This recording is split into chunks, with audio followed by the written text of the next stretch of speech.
Hello, Tim from Fair Play now on the 9th of December 2021.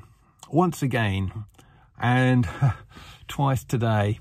So really what I wanted to talk about is we're going to circle back to this whole Johnson speech last night, and kind of what I'm seeing from quite a lot of different quarters is that really the guy is not to be taken seriously. I think he's made that announcement last night at exactly the same time as he is utterly beleaguered by this kind of party nonsense that I mentioned in my last video earlier on today. And it is kind of convenient timing, but more to the point is, do you really want to take orders from a liar? And he's a proven liar.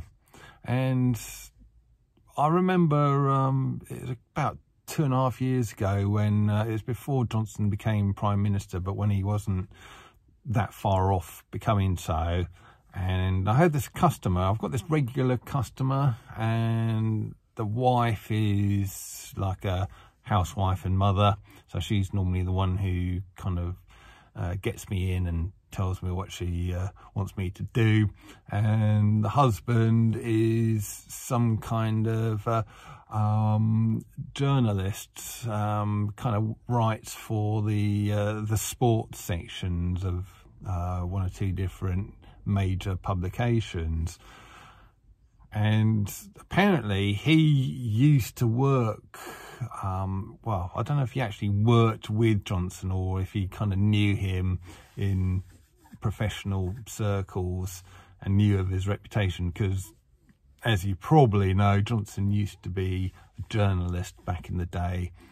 And yeah, so this lady was saying, oh, I really hope he doesn't become Prime Minister, because my husband used to sort of work with him, or somehow in relation with him anyway, and he used to make up stories.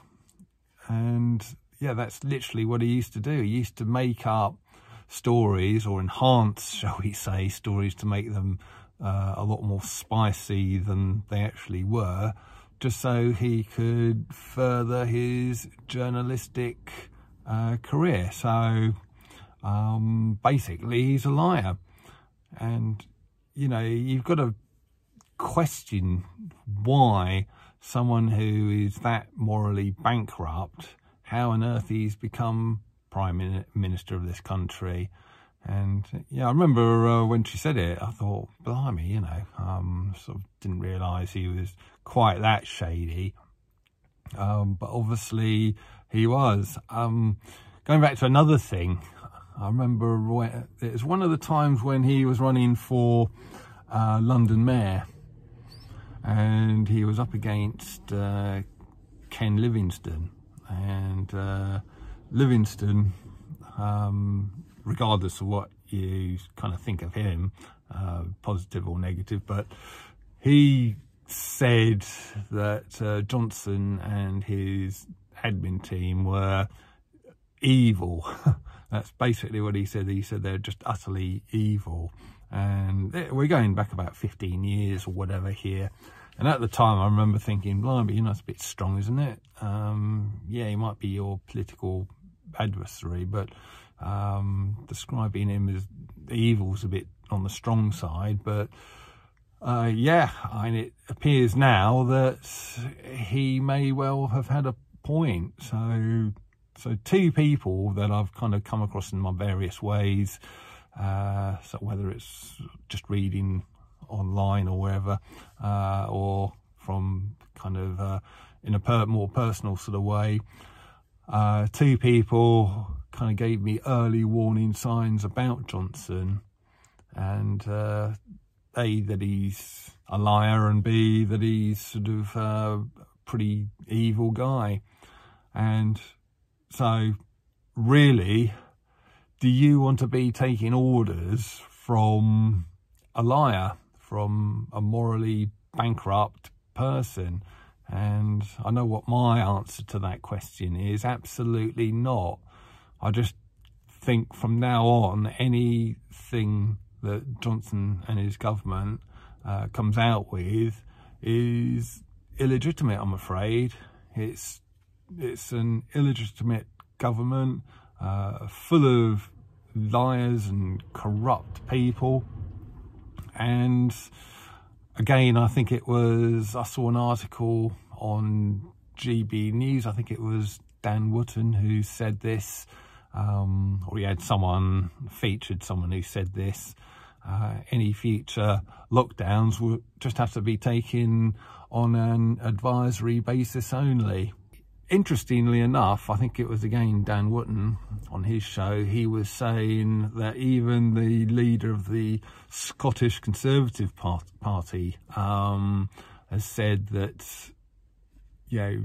Johnson, if it's proven that Johnson knew that this party was happening and he lied to Parliament, which I'd say is highly likely, that is something that really he should be resigning over. And the fact that you've got someone of that stature saying things like that speaks volumes. So I wonder, is Johnson's days numbered? And and if he goes, it's going to be good riddance to really an utter disgrace of a Prime Minister. And there he was, thinking that he'd like to go down in history as the next best Prime Minister to Winston Churchill. And instead, I think he's going to go down as more akin to Churchill's biggest adversary, shall we say.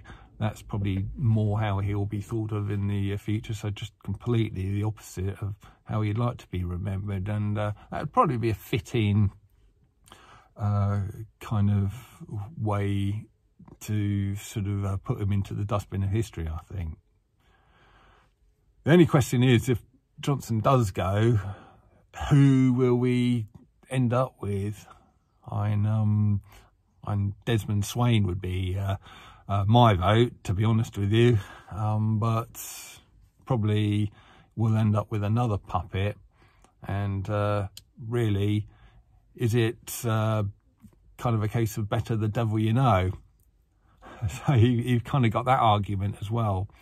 But anyway, it's going to be an interesting few days. Will Johnson survive this latest round of sleaze, or will he go? Tim from Fair Play Now, thanks for watching.